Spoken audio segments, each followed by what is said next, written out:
Senhoras e senhores, a corrupção é apontada pelos brasileiros como um dos principais problemas do país. Ela desvia recursos destinados às políticas públicas, distorce a concorrência, prejudica o ambiente de negócios e os investimentos, gera descrença da sociedade em relação ao Estado. Para enfrentar esse fenômeno, além da repressão e punição exemplar de corruptos e corruptores, é necessário investir em ações preventivas, capazes de ampliar o controle e a transparência e fomentar a ética nas relações entre o poder público e o setor privado. Contudo, o controle, quando em excesso, pode paralisar as empresas, bem como a ação estatal, potencializando a insatisfação do cidadão.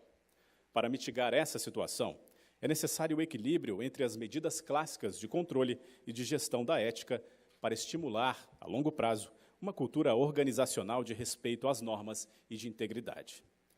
E para realizar a primeira palestra de hoje, convido ao palco o senhor Valdir Simão, ex-ministro da Controladoria Geral da União, responsável pela regulação da Lei Anticorrupção e definição dos procedimentos para os processos de responsabilização das empresas, para os programas de compliance e para os acordos de leniência. É também ex-ministro do Planejamento, responsável pela aprovação da política de governança digital do governo federal e pelo estabelecimento do modelo de monitoramento e avaliação de políticas públicas e gestão de riscos do Poder Executivo Federal. Com a palavra, o senhor Valdir Simão.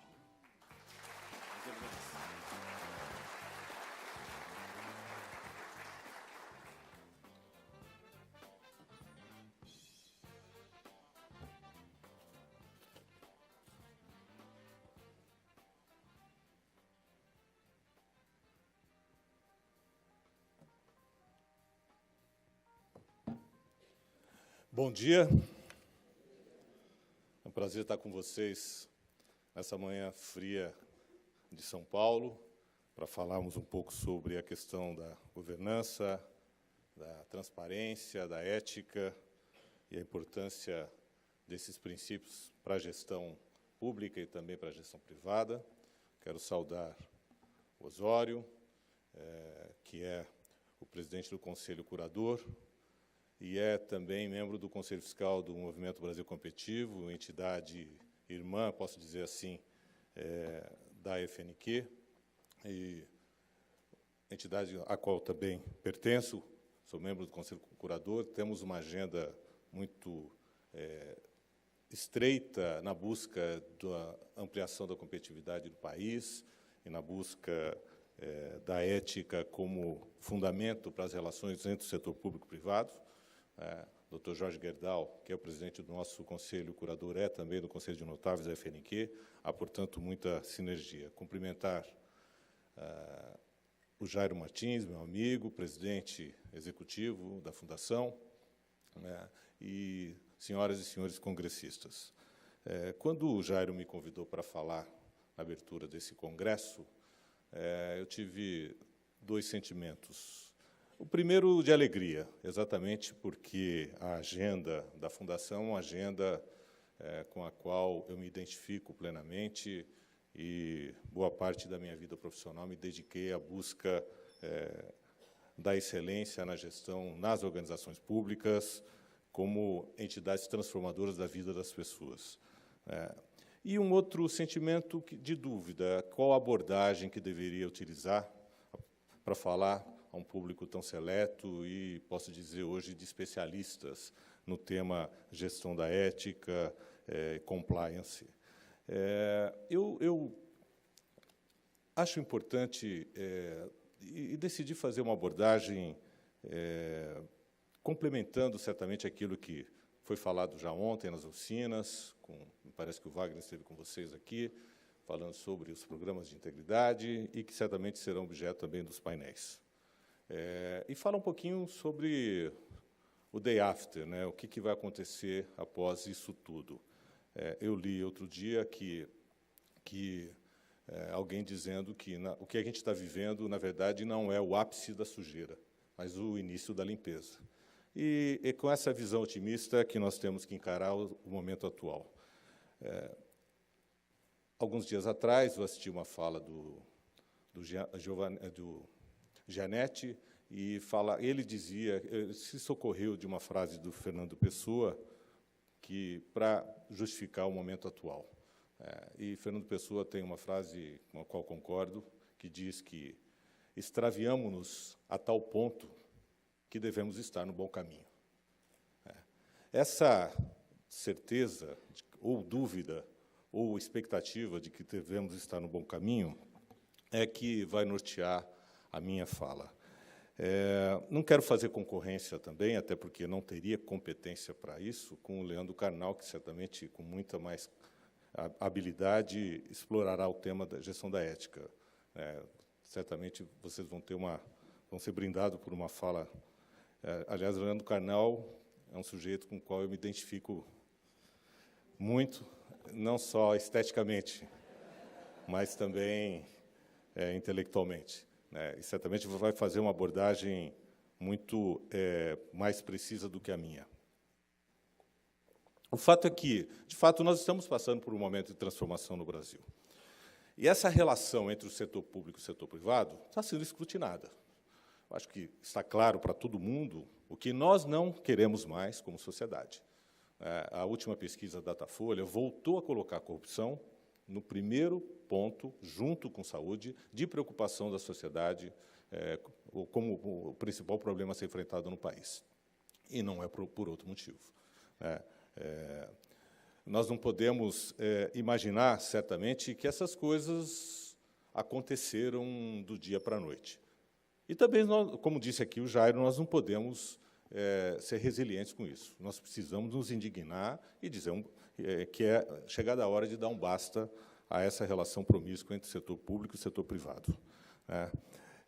A minha questão aqui é explorar um pouco qual é o impacto disso tudo na vida das organizações. Nós temos hoje um marco legal que dá ao país a capacidade de enfrentamento do tema, a lei de colaboração premiada, a lei de acesso à informação, a lei da transparência pública, vieram ajudar a aprimorar o sistema de controle do país.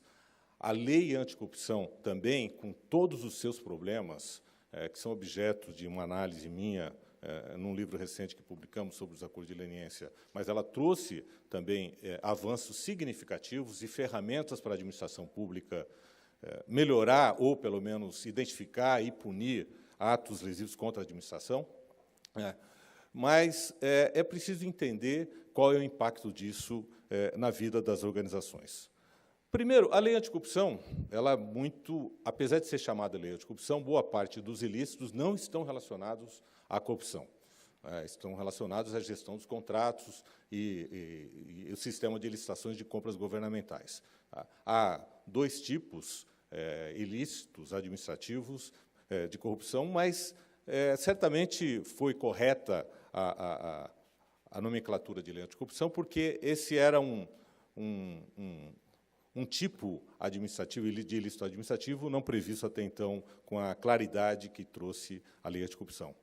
A questão é que, apesar de vigente desde 28 de janeiro de 2014, depois de 3 anos e meio, nós temos, se vocês analisarem, buscarem informação no portal de transparência, somente 8 punições registradas no Cadastro Nacional de Empresas Punidas.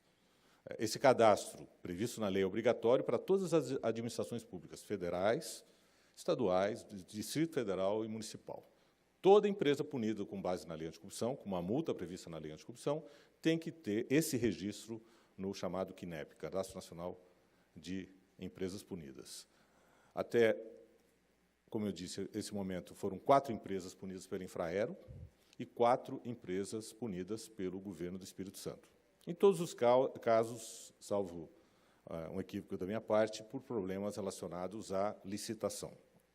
A lei não pegou?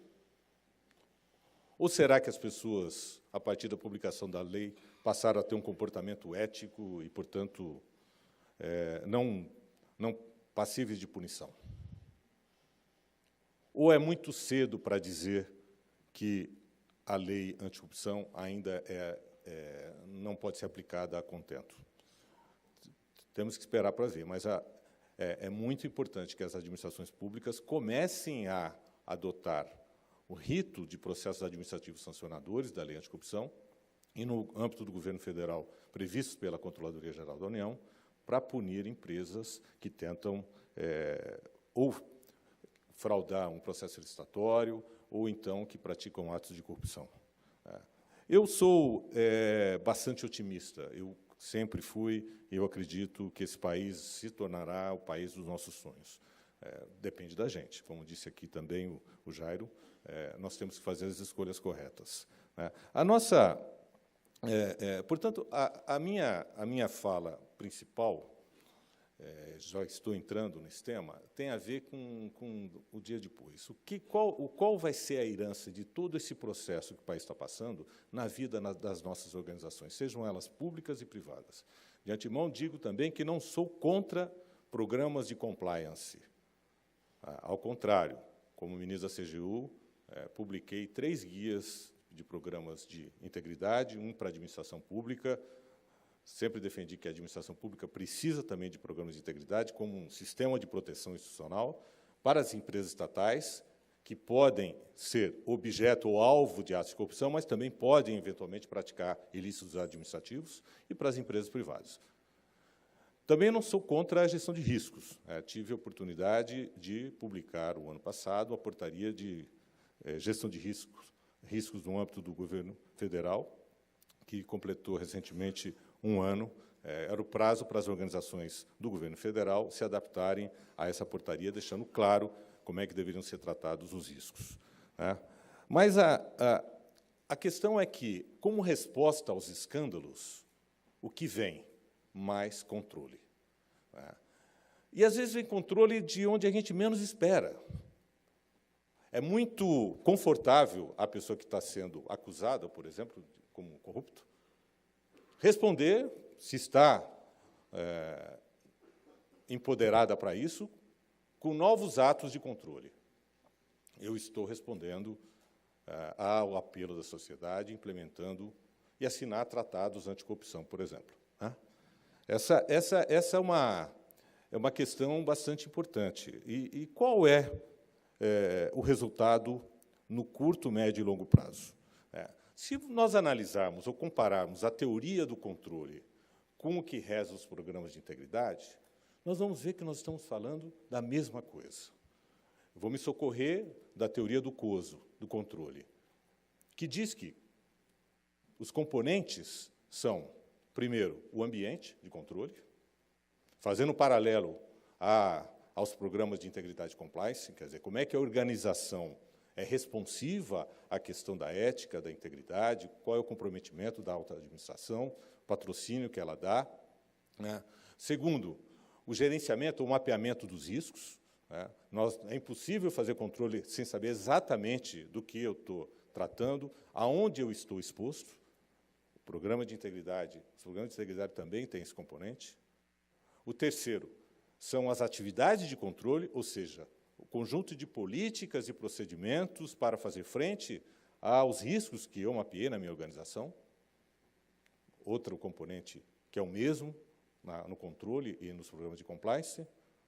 O quarto, informação e comunicação, quer dizer, preparo no ambiente interno e externo da organização em relação ao programa, como é que as pessoas ficam sabendo, como reportam ilícitos, etc. E, por último, o monitoramento. São 5 componentes que o COSO, a teoria do COSO, bastante antiga, defende, e que são os componentes dos programas de integridade. Onde é que está a diferença? A diferença está no tom. O que eu estou querendo enfrentar? O que eu quero construir? Eu quero um conjunto de políticas rígidas em que as pessoas, cada um dos seus atos, sejam guiados por esse manual de conduta, ou eu quero nutrir na minha organização um ambiente de respeito à ética e à integridade? Eu fiquei 30 anos no serviço público, como servidor. A carreira é uma carreira de controle, sou auditor fiscal. Me aposentei recentemente, estou agora atuando no setor privado e tenho convivido com muitas empresas que têm vivenciado esse dilema. Eu posso dizer aqui, eu acho que a plateia é composta também por Chief Compliance Officers. Vocês são as pessoas mais odiadas hoje nas organizações. né? O que eu tenho ouvido falar, assim, poxa, eu tento fazer as coisas, mas o meu diretor de compliance não deixa. Essa mudança, é claro que nós precisamos organizar essa agenda, nós precisamos que as organizações sejam responsivas a um conjunto disciplinar de métodos e de procedimentos e de conduta, mas, volto a dizer, a questão é o tom em que é dado por cada uma das empresas, das organizações públicas e privadas, para que isso aconteça. Num ambiente de desconfiança que a gente vive, na relação entre o setor público e o setor privado, as medidas de controle proliferam, sem controle. E o sistema de checks and balances, que é fundamentado ou inspirado na teoria de separação dos poderes, ela, de Montesquieu, ela prevê equilíbrio, né? Porque, quando a gente fala de compliance, vem sempre a pergunta, compliance do quê? Do que a gente está falando? Eu ouvi muito isso como auditor, também falei muito sobre isso como auditado. Eu fui administrador público por 15 anos da minha vida, fiquei 1 ano como controlador-geral da União, mas os outros 14 eu fui submetido ao controle interno e controle externo, e sempre é aquela conversa. Não, compliance é cumprir a norma. Aí você pergunta, qual é a norma? Aí o controle fala, eu não sei qual é a norma, mas se você não cumprir a norma, você vai ser responsabilizado. Isso preside, se vocês analisarem, a relação do poder público com o poder privado. O poder público, no Brasil, é invencível, é imbatível em criar dificuldades para o cidadão e para as empresas, seja para exercer direitos, seja para cumprir obrigações. A nossa relação é tão burocrática que afasta o cidadão de bem do Estado. E, por ter uma relação muito complicada ou complexa, nós acabamos permitindo que as pessoas que queiram fraudar essa relação possam se esconder em determinadas brechas. Então, simplicidade e transparência, na minha opinião, são fundamentos que deveriam presidir a relação entre o poder público e o poder privado. Lembrando que a lei anticorrupção, ou a falta de ética, ela pode acontecer não só entre as empresas e os governos na condição de provedoras de bens e serviços, mas também as empresas que estão querendo cumprir suas obrigações. E aí poderíamos falar de compliance tributário, compliance trabalhista, compliance de mercado de capitais. Veja a medida provisória publicada recentemente, disciplinando o processo sancionador na CVM, no Banco Central, medida equilibrada, na minha opinião, muito bem discutida, um processo, um decisório bastante focado em decisões colegiadas, né, mas que foi excessivamente criticada, porque as pessoas acabam não acreditando mais nas instituições. E isso é um perigo. Nós precisamos acreditar que as organizações públicas têm capacidade de responder a qualquer tentativa de intervenção indevida nos seus processos decisórios. No ciclo das políticas públicas, aqui falando um pouco mais para as pessoas que representam organizações públicas, as empresas estatais, você tem 3 agentes centrais: o político, o burocrata e o controlador. O político tem uma agenda que é legítima. Ele foi escolhido num processo democrático, foi escrutinado em função de uma agenda que ele construiu com a sociedade, de transformação. Então, é legítimo que ele queira garantir que haja entrega. E, portanto, ele quer interferir no processo decisório. Até aí, tudo bem. O burocrata é o executor, é quem materializa, instrumentaliza a ação do Estado e vai garantir que as entregas aconteçam. Mas ele quer participar da formulação, porque todos nós sabemos que uma formulação mal feita dificulta a execução e, consequentemente, os resultados. E o controller, cada vez mais, está se aproximando do momento do processo decisório, e, em alguns casos, se antecipando à própria decisão do Estado. Isso funcionaria bem se um confiasse no outro. mas ninguém confia em mais ninguém. E o cidadão que faz o controle social também não confia em nenhum deles. Porque você vê político envolvido em atos de corrupção, burocrata envolvido em atos de corrupção, agentes de controle envolvidos em atos de corrupção.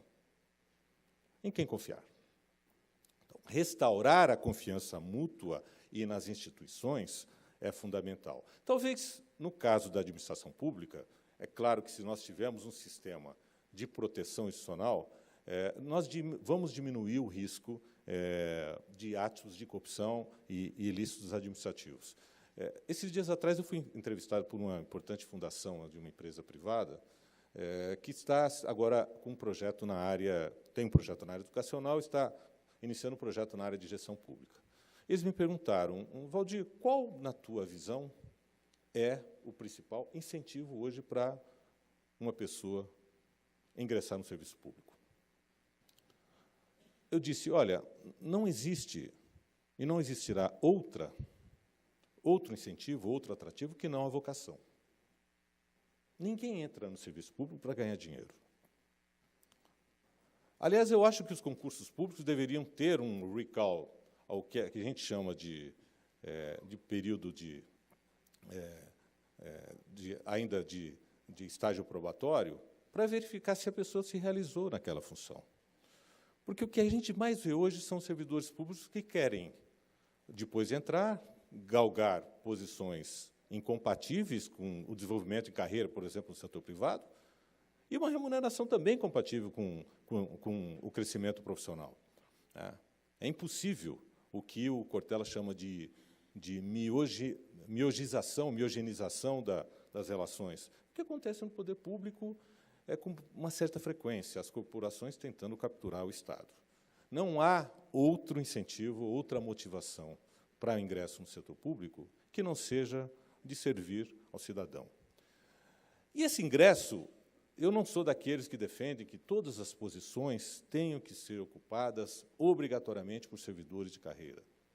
Não, eu acho que é muito bacana um cidadão, uma cidadã que, tendo sucesso na sua vida privada, na sua carreira privada, em algum momento diga, bom, eu quero contribuir com o meu país e quero ingressar no serviço público para ajudar, atribuindo mais qualidade e mais ferramentas que eu aprendi a desenvolver no setor privado de administração e que possam ser úteis no setor público.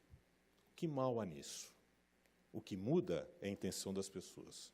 Os programas de integridade, de certa forma, vão ajudar a evitar que as pessoas mal intencionadas entrem no setor público? Pode ter uma regra aqui, acolá, mas essa questão do ingresso é fundamental. Nós não vamos conseguir recrutar pessoas, 100% das pessoas em nossas organizações, que sejam incorruptíveis. Aquela história do conselheiro Aires, personagem do Machado de Assis, que questionava o ditado de que a ocasião faz o ladrão. Dizia ele que a ocasião faz o furto, o ladrão já nasce feito. É claro que ferramentas de controle são importantes para evitar que esse ladrão, que já nasceu feito, dentro de uma organização, se aproveite de oportunidades para desviar recursos, sejam públicos ou privados. Mas, voltando para a questão do controle, do controle exacerbado, em certa medida, eu tenho conversado muito, principalmente no setor público, as pessoas estão atemorizadas em tomar decisões. E a pior coisa que poderia acontecer é a criminalização banal da relação entre setor público e setor privado. A administração pública não pode formular políticas sem ouvir o cidadão, sem ouvir as empresas, sem ouvir as pessoas.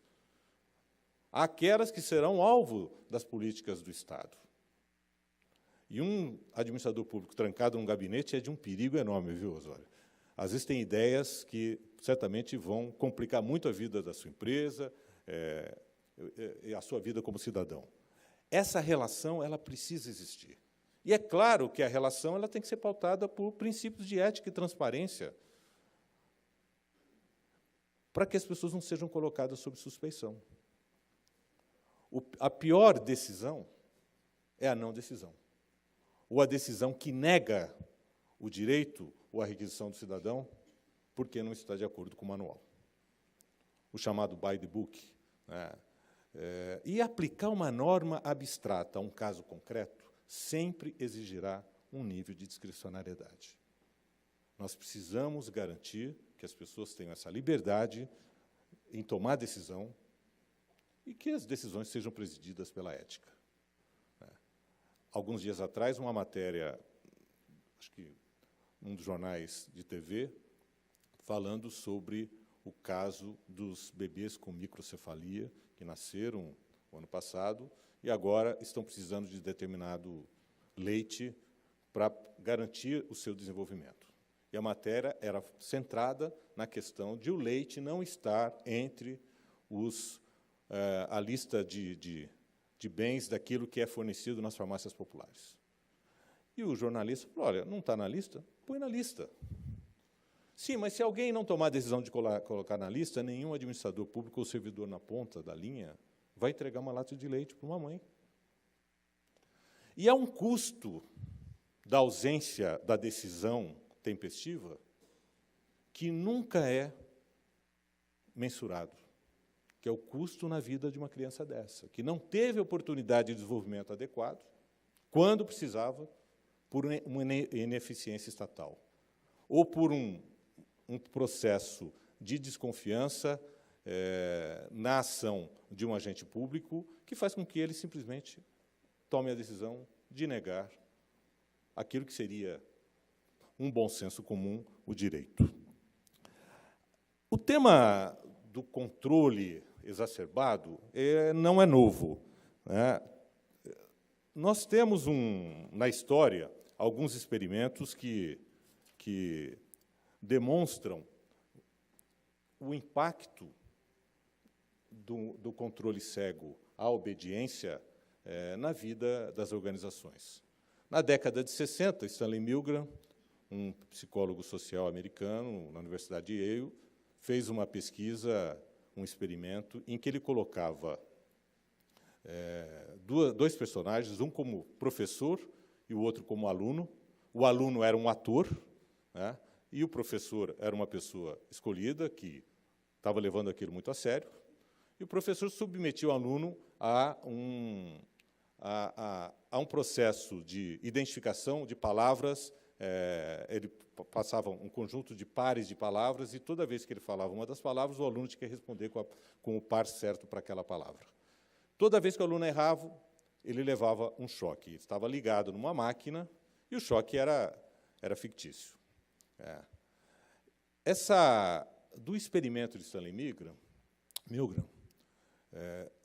2/3 dos professores levaram os alunos até o máximo do choque possível, 450 volts.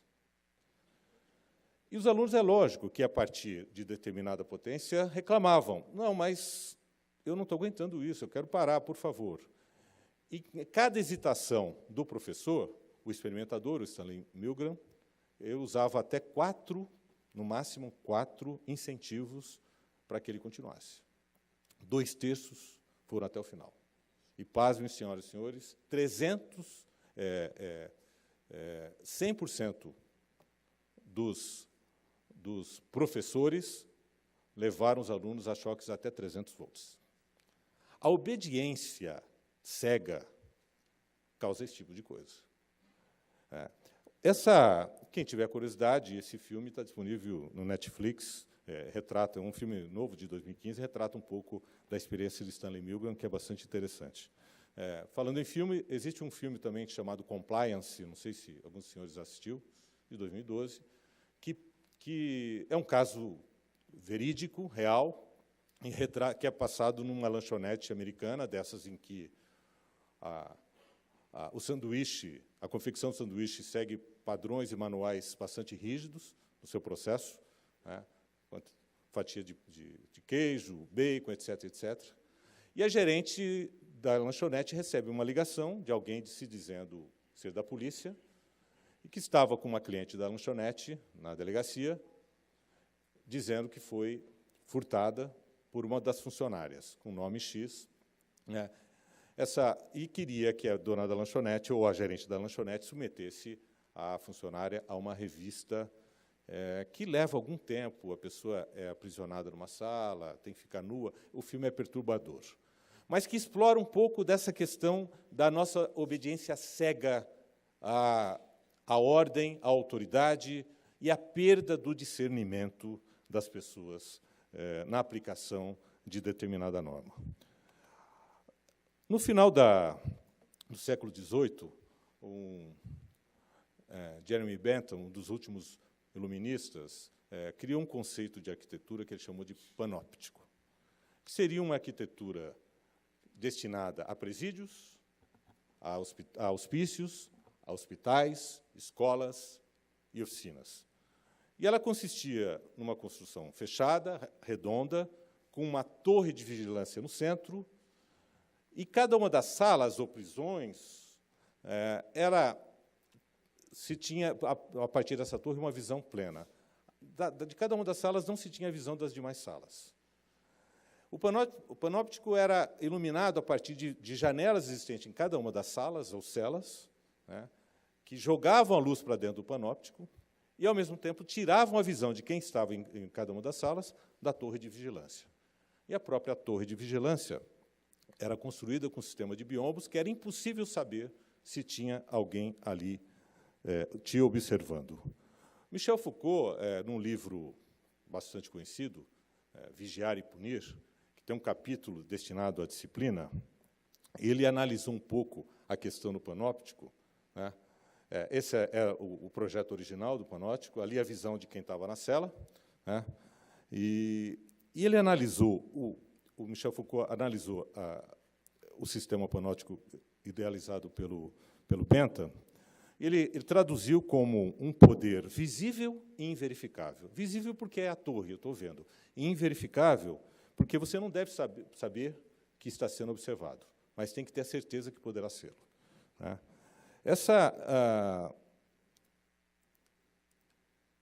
Esse modelo de construção de um sistema disciplinar rígido e de obediência fez Michel Foucault a questionar, na época em que escreveu, se a gente estava vivendo um momento de criação de uma sociedade disciplinar. Né? Só para quebrar um pouco aqui a rigidez da fala, né, existe o nosso sistema moderno aqui do panóptico, né, que a gente já viu em muitos lugares. Né? Agora, o mais recente é esse aqui. Né?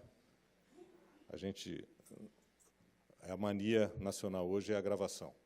E isso leva, portanto, a um estado de risco iminente, de percepção de risco, que faz com que, certamente, as pessoas tomem cuidado. Né? A questão é, qual é o impacto disso? O excesso de norma, volto a dizer, eu não sou contra os programas de compliance, mas alguns cuidados a gente precisa ter. No começo do ano, teve uma polêmica de um código de conduta de uma Câmara de Vereadores, numa cidade aqui da Grande São Paulo, que estabelecia até como deveria ser o aperto de mão, que não pode ser com as pontas dos dedos, tem que pegar a mão com a mão bastante firme, os homens não deveriam usar meias brancas com ternos escuros. Eu não gosto, mas se alguém gosta, qual é o problema? As mulheres deveriam usar maquiagem funcional, seja lá isso que queira dizer. Eu não sei o que é uma maquiagem funcional. E foi tão criticado que acabaram retirando. Então, o cuidado com o excesso na construção dos seus códigos de conduta e o que se espera dentro das organizações é muito importante. Nenhum das senhoras e senhores que hoje são diretores de compliance querem ser vistos como panóptico, né, dos dias atuais. E a minha pergunta é assim, como é que a gente compatibiliza esse controle mais rígido com a necessária inovação que leva à competitividade, Jairo? O Peter Drucker dizia que a gente não pode prever o futuro, mas a gente pode criá-lo. Como é que eu vou criar o futuro se eu não tenho liberdade de discernimento? E como é que eu garanto? Eu passei pelo menos os últimos 10 anos, como administrador, falando para as pessoas, a gente tem que pensar fora da caixa, tem que usar o chamado distúrbio criativo, que o Oscar Mutumura da Manaqui fala bastante. Né? Agora, qual é a solução? Volta todo mundo para dentro da caixa? Nós não vamos mais pensar em inovação? Que liberdade nós vamos nos dar nas nossas organizações, para que, principalmente aquelas públicas, para que essa necessária discricionariedade na aplicação da norma abstrata a uma requisição do cidadão seja dada ao agente público? Esse ambiente, portanto, que nós precisamos construir, tem que ser um ambiente de confiança. Como é que eu preservo ou estimulo uma organização criativa se os controles são excessivamente rígidos? E volto a dizer, alguns diretores operacionais já estão bastante impacientes com isso. Né? Mês passado, uma companhia aérea do Japão, passou a aceitar o Bitcoin com o pagamento das passagens aéreas. Eu imagino o Chief Compliance Officer dessa companhia. Deve ter enlouquecido. Bitcoin, uma moeda suscetível à lavagem de dinheiro. É claro que o que se conta é que aquela organização ou aquela sociedade tem valores tão presentes de ética e de integridade que eu posso confiar. Né? O Eduardo Gianetti, ele tem um livro, que lançou no ano passado, chamado Trópicos Utópicos, em que ele questiona um pouco os valores, ou pelo menos os valores que nós achamos que temos, que são muito importados do sistema anglo-americano, de idolatria da ciência, da técnica e da riqueza. Né? E ele diz, poxa, nós somos cópias erradas? Nós somos uma imitação desastrada, que não deu certo, daquilo que os americanos queriam? E aí ele se questiona e pergunta assim, será que não faria sentido falarmos de uma civilização brasileira com valores próprios, fundamentados na nossa origem, em civilizações pós-modernas, ameríndias e africanas? O que caracteriza o brasileiro?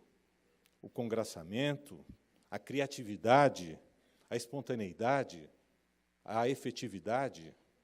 Não é isso que nós precisamos cultivar e fazer com que esses valores sejam reconhecidos e que nós tenhamos plena adesão a esses valores? E aí ele pergunta, faz sentido uma civilização brasileira? Eu acho que sim. Quais são os nossos valores? É fazer com que cada um de nós angarie riqueza na vida? Como é que nós podemos utilizar os valores que são próprios da chamada civilização brasileira para melhorar as nossas organizações, torná-las competitivas e sermos escolhidos? A certeza é que nós podemos, sim, construir um ambiente corporativo nas repartições públicas de confiança, de ética, de respeito às normas, mas com a necessária flexibilidade para que a chamada governança seja feita em prol das pessoas. Controles, assim como os programas de integridade, têm 3 grandes objetivos. O primeiro deles é obter resultados daquilo que se faz. O segundo deles é dar credibilidade àquela instituição, naquilo que ela fala, nas suas demonstrações financeiras, para o cidadão, para o consumidor, para o cliente, para o investidor. Né? E o terceiro deles é cumprir regras. São 3 objetivos indissociáveis. Eu preciso atingir resultado, tendo credibilidade e cumprindo as regras. Simples assim. Mas nós precisamos nos diferenciar. E o que nos diferencia é o fundamento da nossa civilização. E uma reflexão para vocês. Se nós observarmos que na vida nós precisamos de propósito, de valores, de determinação, de humildade e de leveza, nós construiríamos as organizações que desejamos. E a leveza não é a leveza, parafraseando aqui Paul Valéry, não é a leveza da pluma, mas a leveza do pássaro que faz coisas incríveis. Muito obrigado.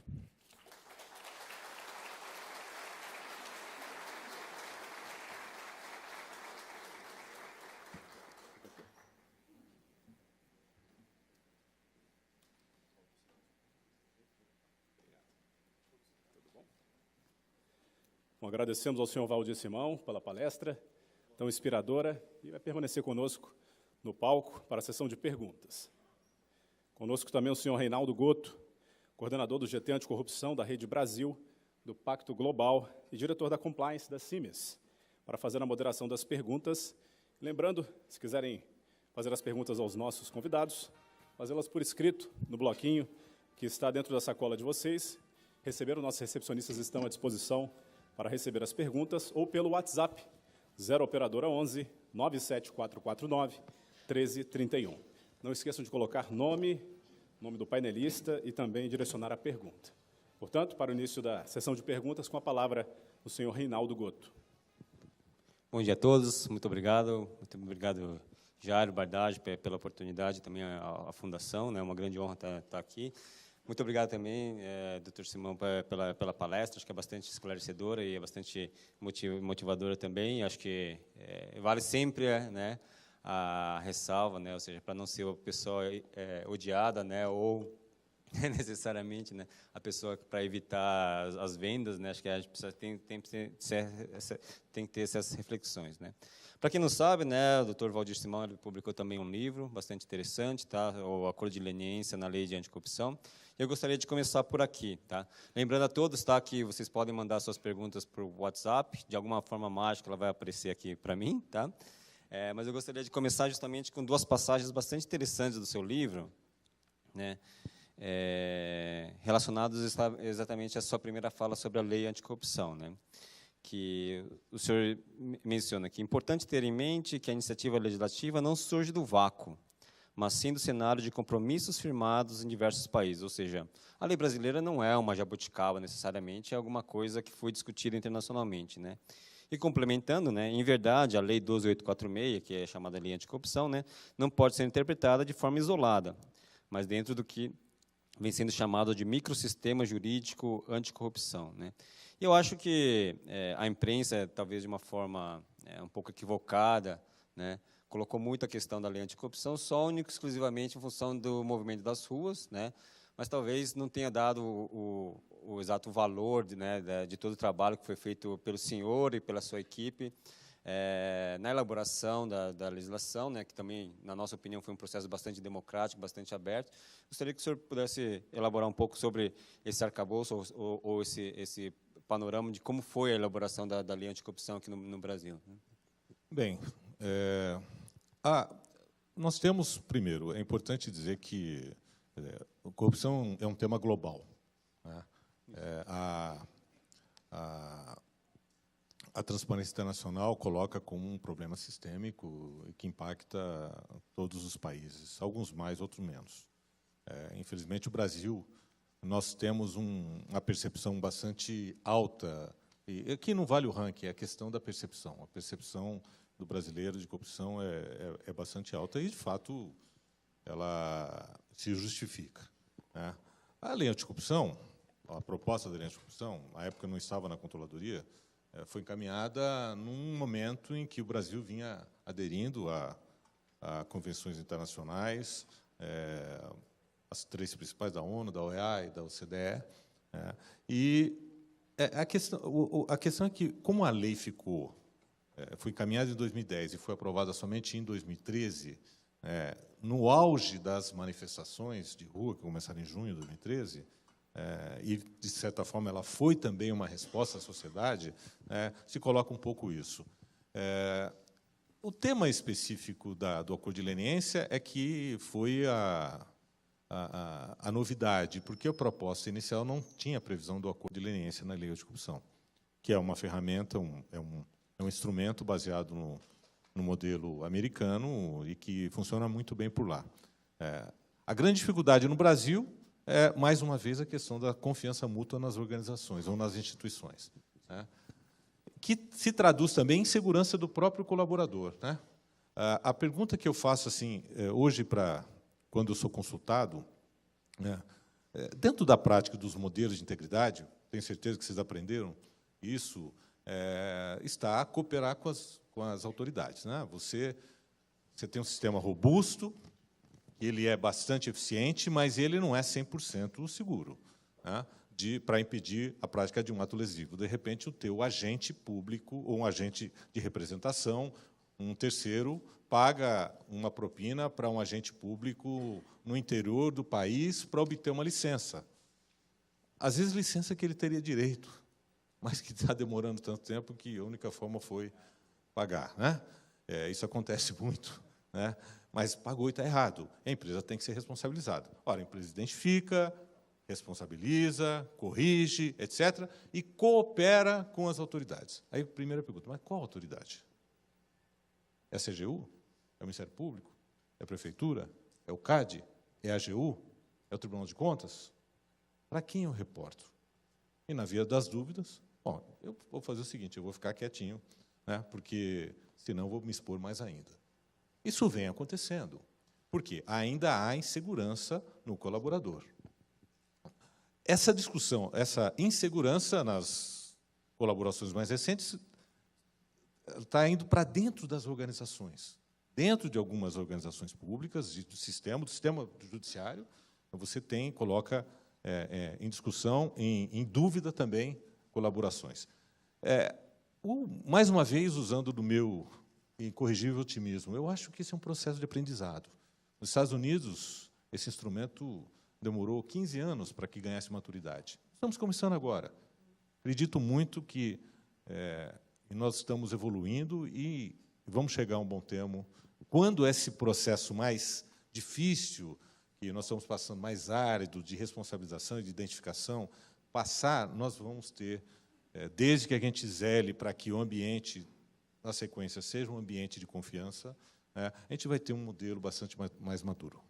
Eu acho que essa comparação internacional é bastante importante, né? Ou seja, olhando um pouco para frente, ou olhando as experiências internacionais, acho que tem demonstrado que é um modelo de sucesso, né? Veio uma pergunta aqui que eu gostaria de juntar, né? O senhor, além de ter sido ministro da CGU, o senhor também foi ministro do Planejamento, né? E no seu discurso de posse, né, o senhor falou uma frase bastante interessante, né, assim, importante salientar que não apenas precisamos gastar menos, mas precisamos gastar melhor, que, né, assim, é uma fala muito mais de um executivo do que alguém do poder público, né? Mas e aí, já anexando aqui a pergunta, né, na sua avaliação, né, a relação, principalmente dos investimentos, ou da eficácia da política de governança, ou do processo de digitalização dos processos do governo federal, eles têm ajudado nesse processo de gastar melhor ou de desburocratizar? O senhor entende isso como uma grande tendência? Como o senhor enxerga isso? Bom, é uma pergunta interessante. Primeiro, porque eu não me lembro do meu discurso de posse. Mas, assim, por isso que a gente tem que sempre tomar cuidado e falar aquilo que a gente acredita, né? Bastante válido. A autenticidade é importante. E me remete um pouco à questão da gestão pública. Apesar de hoje ser advogado, atuando no setor privado, mas a gestão pública continua sendo a minha paixão assim de vida. Esse tema, a gente precisa entender sempre que quando a gente constrói um modelo novo na gestão, nós temos que ter o olhar lá na frente para quem que a gente está fazendo isso. Quem é o cliente da nossa política? É o cidadão, né? E a digitalização em si, ela é um meio, não é um fim em si mesmo, né? E o pior dos mundos é você digitalizar a burocracia. Eu já vi isso acontecer em algumas situações, né? Eu acredito muito que antes o principal dever de casa é nós simplificarmos a relação entre o Estado e a sociedade. Facilitar o acesso do cidadão de bem aos serviços públicos. diminuir o custo de transações para os governos, mas também para as empresas, melhorando o ambiente de negócios. Impactar o menos possível a vida das pessoas. O cidadão, as empresas não querem se relacionar com o governo. Não querem. Deixe eles trabalharem tranquilamente.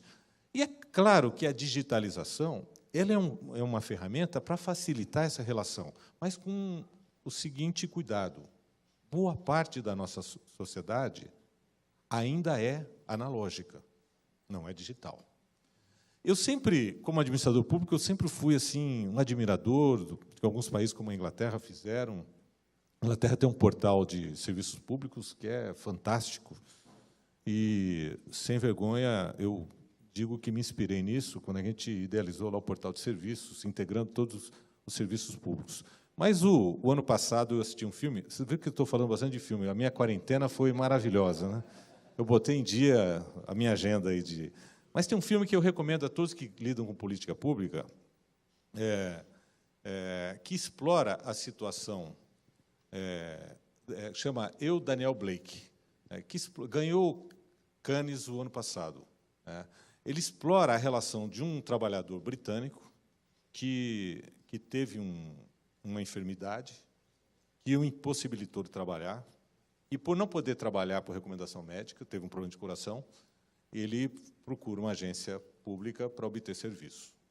E aí, a primeira coisa, eu fui presidente do INSS, então, isso é impactante para mim. Primeira coisa, o cidadão não tem a menor familiaridade com a plataforma.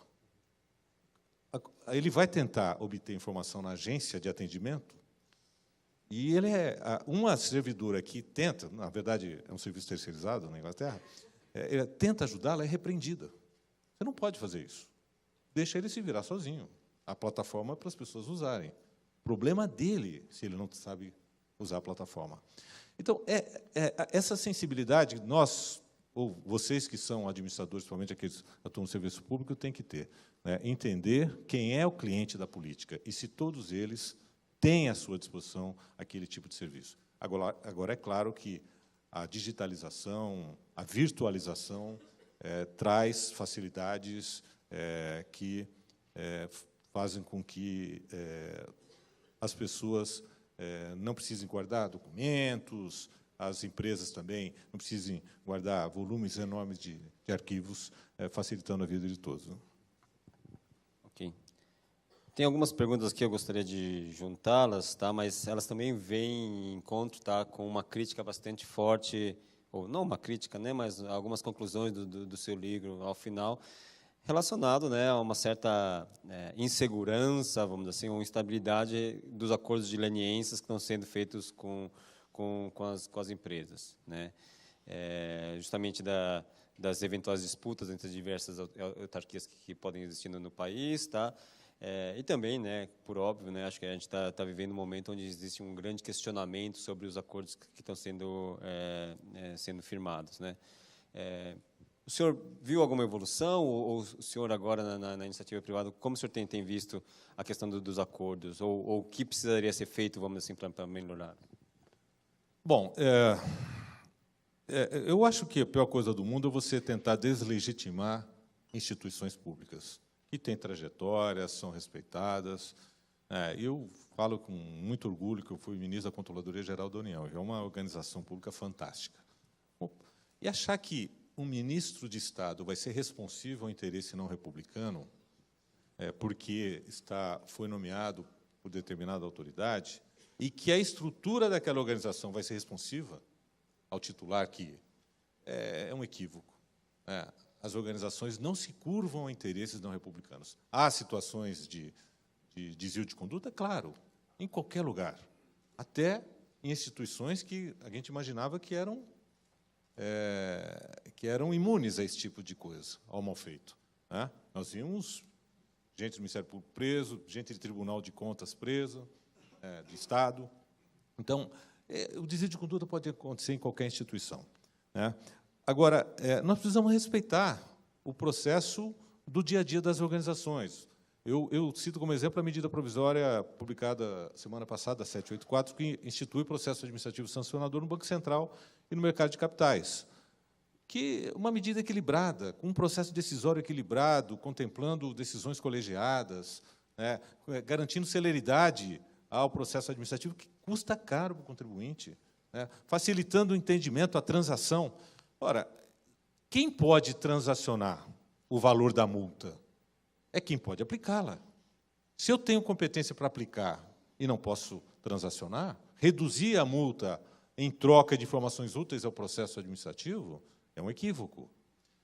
E nenhum órgão público se arvorou tentando buscar também o alcance dos acordos de leniência na esfera penal. Infelizmente, a gente inaugurou o acordo de leniência da Lei Anticorrupção numa situação bastante complexa.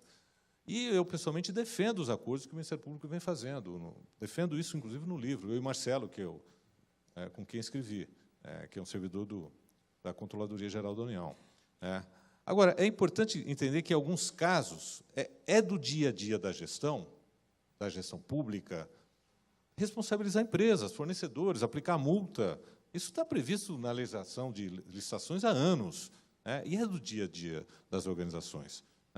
Eu faço isso com bastante transparência, estou submetido ao controle das auditorias das organizações públicas, do controle interno da CGU, controle externo do Tribunal de Contas, estou submetido a controle do Ministério Público, tenho que prestar contas, portanto, eu estou exposto. E se eu fizer alguma coisa errada, eu vou ser responsabilizado.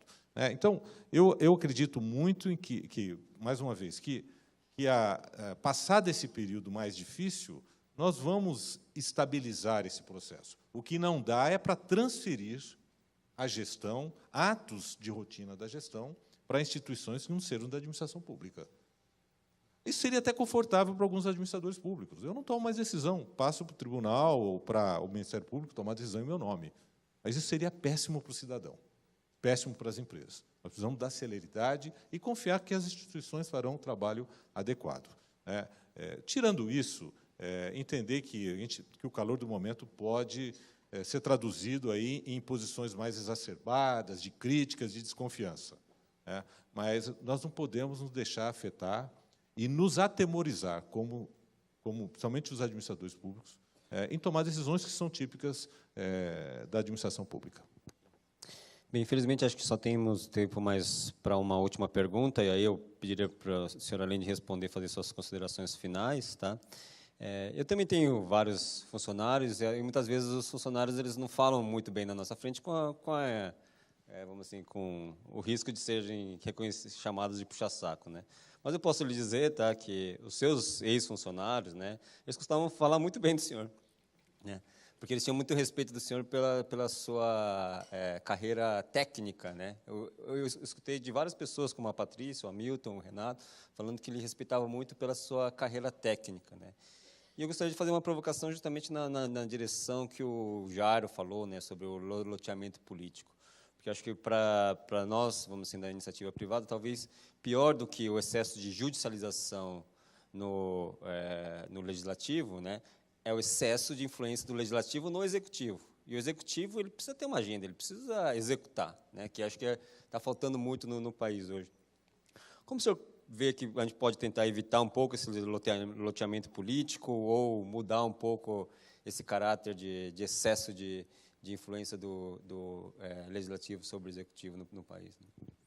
Bem, primeira constatação é que eu escolhi as pessoas certas, né, para trabalharem comigo, né, que eles estão falando bem de mim, né? Mas, brincando, a pior coisa do mundo é a gente promover pessoas à nossa imagem e semelhança. Dos órgãos pelos quais eu passei, eu sempre procurei valorizar as pessoas que conhecem a organização e pessoas que pensem diferente. Eu não preciso de uma pessoa que pense igual a mim, de alguém que pense diferente de mim, né, para que a gente possa somar e construir algo novo. Senão a inovação não acontece. Eu falei aqui, na minha palestra, que eu não sou contrário à presença de outsiders na administração pública. Eu acho até bacana. Você, Reinaldo, tem uma experiência, uma trajetória bacana no setor privado, quem sabe amanhã você não pode contribuir no setor público. E não vai ser por dinheiro. Parece bobagem, mas tem gente que tem identidade com a missão pública e tem vocação para isso. E eu acho que todos nós deveríamos passar uma parte do nosso tempo em trabalhos nas administrações públicas, né? O ruim é o outsider que vem para ser responsível a uma agenda não republicana.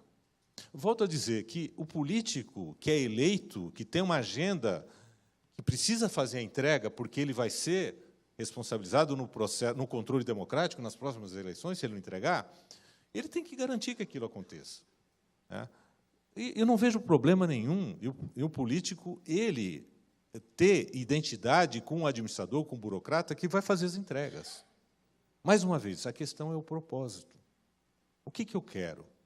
Eu quero entregar minha agenda de compromisso, que pode, inclusive, ser com parcela do setor voltado do setor produtivo. Eu não vejo problema nisso. A questão é como eu faço isso, né? Agora, eu estou fazendo isso, eu, agente público, em troca de favores de financiamento para a minha próxima eleição, né? Então, esse que talvez seja o ponto central, né? Legitimar a política é importante. O legislativo ele tem um papel central no Estado democrático. Nós não podemos abrir mão disso. E não haverá solução que não seja dentro da própria política, num processo democrático, como foi colocado aqui pelo Jairo. Que façamos as escolhas corretas. Que se façam os recalls necessários quando alguém se desvia do caminho. Mas precisamos acreditar que é possível construir um ambiente mais íntegro, mais ético, mais transparente e de melhor serviço à sociedade, né? É desejável, claro, escolher posições de comando pessoas que tenham ferramentas para isso. Reinaldo, no serviço público, você é selecionado para o concurso para ser um bom técnico. Eu costumo dizer isso às pessoas que vêm se aconselhar comigo. Você é selecionado por ser um bom técnico, para ser um bom técnico. Por ser um bom técnico, em algum momento alguém te convida para um cargo de gestão. E você nem sempre está preparado para isso. E, às vezes, comete erros que serão fatais para a continuidade da tua carreira. E você pode ser responsabilizado por isso. Então, a gente vive um momento de eterna aprendizagem. Nós evoluímos muito se nós analisarmos a administração pública brasileira desde o período patrimonialista, passando pelo burocrático, a reforma gerencial do Bresser Pereira, e estamos construindo um novo modelo, que eu chamo da nova gestão pública, em que o cidadão é chamado para tomar decisão junto com o administrador. O cidadão ele não quer só exercer o controle social, ele quer participar do processo decisório. Ele não quer controlar se a creche, se a escola, se o hospital foi construído no prazo e no custo previsto e com a qualidade desejada. Ele quer saber se aquele equipamento é necessário na sua comunidade, se não é um outro equipamento que é necessário. Então, esse processo da aproximação do Estado ao cidadão construirá um modelo de gestão que será muito mais eficiente e responsiva às expectativas da sociedade. Muito obrigado, Dr. Valdir Simão. Acho que é bastante esclarecedor. Acho que foi uma excelente escolha. Acho que nós precisamos acreditar um pouco mais, né, na iniciativa pública também, tá? Agradeço a participação de todos vocês. Acho que agora nós temos o COF, mas eu gostaria de pedir uma salva de palmas para o ministro Valdir Simão.